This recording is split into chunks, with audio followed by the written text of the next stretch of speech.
markets. I want to get right to it with Keith Fitz-Gerald and David Nicholas. And Keith, CPI better than the whisper numbers, but we know that's really a moot point at this point, right?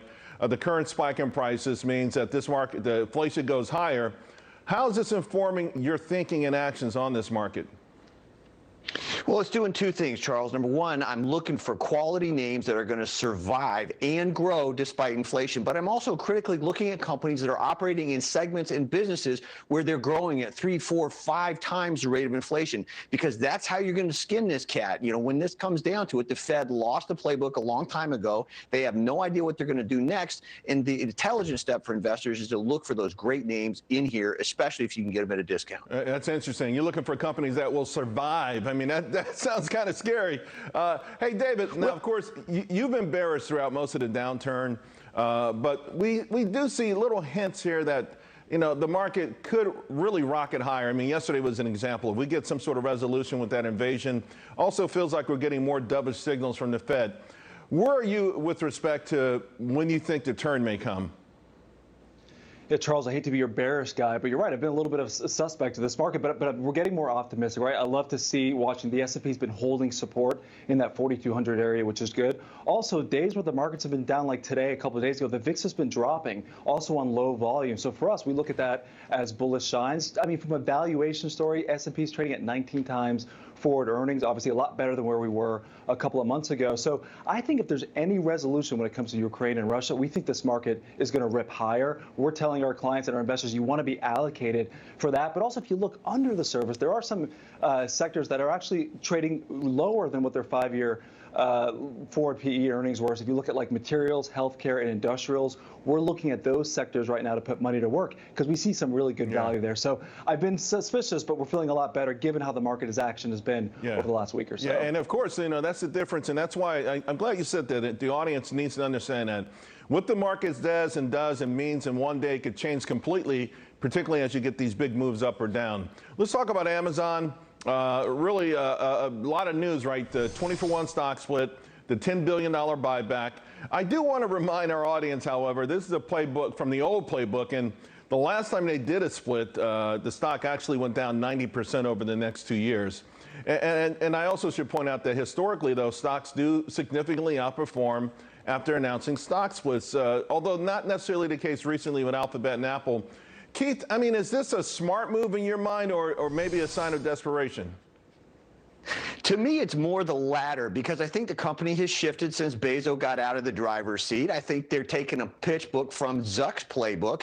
Hey, how can we distract everybody? Because the stock's been under a lot of pressure. The legislators are after it. Consumers are increasingly not happy with the way things are going. So to me, this is all about, you know, the bait and switch tactic. So I think there's bigger fish to fry. I'm not keen to pick up shares here. I think they're going to run it as high as they can right to the split and then cut everybody off at the knees when they're not looking. There might be tastier fish to fry, but not many that are bigger, right? And David, that's one of the things that has me suspect about this. Think about this buyback. Apple bought back $85 billion of their own stock last year, and have bought back $460 billion over the last 10 years. So either they don't have the cash or they're saving it for acquisitions. What do you make of the buyback, which is really really a proverbial drop in a bucket?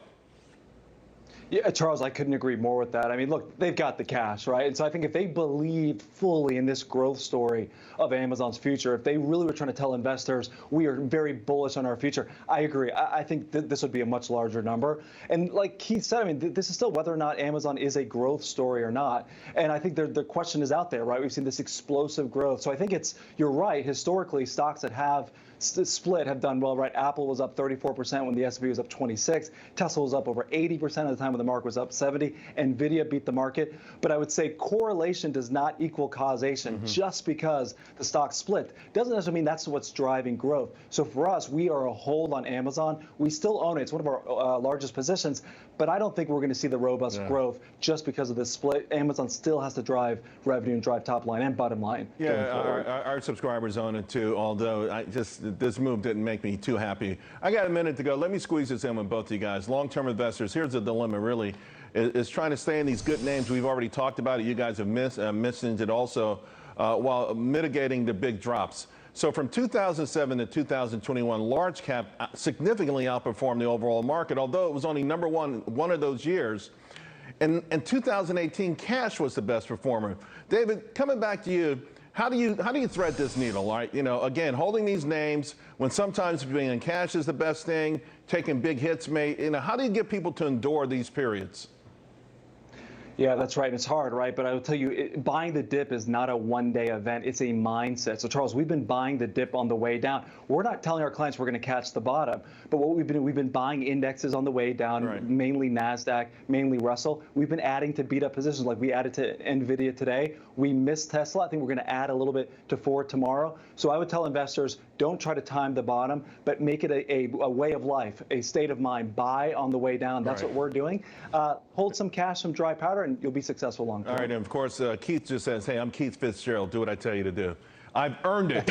No, I'm going to tell you, invest in optimism, because that's what rules the future. And the dinner bell hasn't rung, but you can see the guy with the hammer standing there. And so as bad as this feels, the day where the markets are going to rip higher, the moment the war's over, the Fed gets things under control, growth returns, that's coming. Yeah. So to David's point, you've got to be optimistic and in to win. And the stock market is the greatest money-making machine in history. It's just not the easiest one. Keith, David, thank you both very much. Appreciate it. Hi, it's Keith here. Thanks for checking out today's highlight clip.